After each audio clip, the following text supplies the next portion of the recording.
Hello everyone, this is Fatfish, and I'm going to start with a different video topic than Lisa, but it's about writing in general, so I think you guys will like it. This is why power scaling actually matters as an author by Fatfish. So one, what is power scaling? So power scaling is basically the concept or the action of comparing the strength of a character to the real world, other characters, or organizations and armies. So here are some examples written down. I've decided to cut down on the page size because I've heard it was getting too big. There's a lot less words. But here's some examples, like comparing the strength of two characters, figuring how strong a character has become, and using them, comparing them against organizations like armies, or comparing them to the real world. So that's what power scaling is. I assume you all know that because most of you have probably used the internet a few times. But my dad watched this video, so I want to make sure he understands. So two, why is there a movement against it? So a lot of authors, but mainly indie, especially indie, have been saying things like they don't want to care about power scaling in their work. They only care about the narrative, and the reasons because of this are because they've seen what's happened to shows that get too focused on power scaling. Their fans will hyper focus on the power scaling over the actual narrative of the work, which can damage people's view on it, both from outsiders and the ability of the fan to enjoy the work. There are people who see especially shonen animes, not like these two are especially like that, though I personally don't like One Punch Man, but that's aside the point, is that certain stories, especially shonen ones, have gone too focused on just powerful characters fighting, and it takes away from the narrative, especially as some of them start to get on as they get longer. They become focused on power, and that kind of gets boring. And especially with people online arguing or stuff like real life physics where every character can move at light speed, so on and so forth. And narratively, if you make a character too strong, they need contrived reasons to actually struggle, which is taxing to the narrative because you have to constantly make these excuses for why a character that should be able to destroy the world is losing to random people. So, why is this a bad idea? A lot of people think that they can just improve their work by ignoring the power scaling focus purely on narrative, but actually doing this only harms your ability to tell a story. And there's a few reasons. So, let's say you ignore power scaling. You can do the issue of making your character too strong on accident. Like, let's say you have a character defeat a warrior known as the world's strongest. Well, obviously, if you want the story to keep going, there has to be more and more strong people. And while an audience can believe that one or two people on the world were stronger than the villain, when you start introducing dozens of characters, including minions who are stronger than was supposedly an unstoppable warrior, it takes away from their ability to invest in the narrative.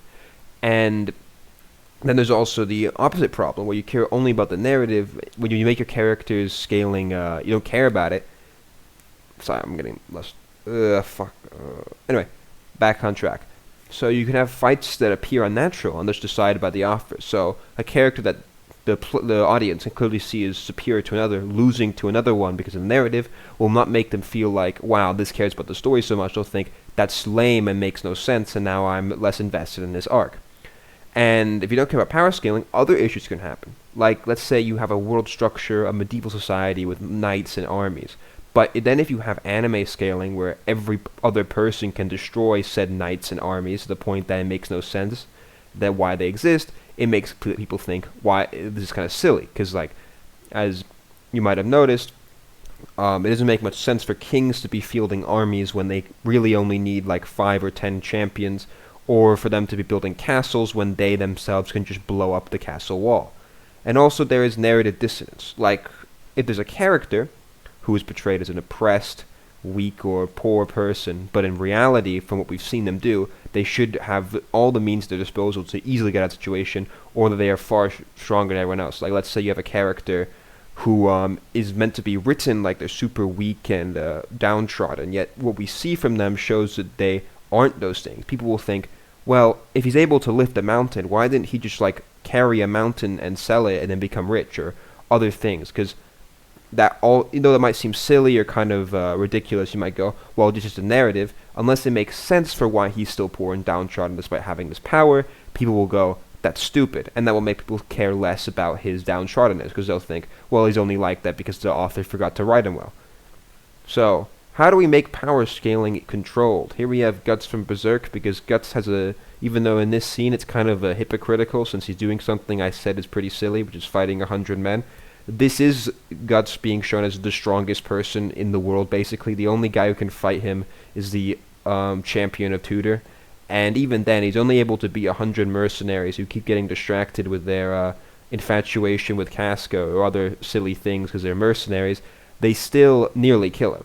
So it's not like Guts could just walk up to the entire Tudor army alone and fight them all at the same time, because he would just get stabbed to death. So I think Berserk does a good job of keeping its narrative in a way where you can think, yeah, a guy can be as strong as Guts, yeah, apostles can exist, but, you know, it still makes sense that they're rallying armies, because in the end, they still need to exist. Anyway, so when you're writing a story, think, how would people being this strong affect the world structure? Let's say you have an anime scaling system, you know, on average, mages, warriors, etc. can easily destroy large parts of the world. You have to think, how is this world going to function? If there's a governing body, how do they keep these people under check? There's multiple ways to do this. And I'm not saying just make your characters low scale, though that makes it easier to manage. But if, let's say, a lot of people can have superpowers, the government needs to have their own superpowered soldiers or mutants or other form of counteraction that lets them keep them under control, or else the government would just not exist. So, and that's a combination of these two, because if the governing body of your world, if the evil oppressive government can't oppress the people, it doesn't work, and vice versa. Even nice governments have to control criminals. And it's like, if a setting where every single criminal is a superhero, the police either A, need to have some way of managing that, or B, needs to be an actual part of the narrative that they need superheroes to back them up. So, just as a general note, your story needs, you have to think, when you write a story, think, how is this organization still around? And then write it that way, to make sure that the audiences still find it believable. As outside of organizations and other such world building, you have to watch your character's progression, because let's say you're writing a story, if you want to continue longer, you should probably save becoming the world's strongest for the end part, because if he's the world's strongest, as I said before, he's going to run out of people to fight because he's the strongest. Or when you have two characters fight, you should have them, you have to consider how strong they are, because let's say if you build up a character to be very strong, like let's say capable of destroying a small army or whatnot, and you put him up against a guy who's clearly shown to be struggling against even a few soldiers, if you make the other guy win, everyone will go, that's stupid, there's no way to pull it off. I think it helps when you're writing a story to make sure that people are relative to each other. So even if, let's say you have anime scaling, make it so that the lower tiers can still hurt the high tiers. Like, even though One Piece does not do this anymore, Whitebeard. Whitebeard is the strongest person ever, basically, yet he is still wounded dozens of times by regular Marines, basically. Yes, they were pretty good Marines, but still, those fodder guys stabbed him up and sliced him good, and he's died eventually from those wounds. So it lets you have these strong characters exist without having them just have to fight the other strong guy, unless you have other matchups, and makes it more believable when you have a strong character lose to a weaker one, or get outplayed.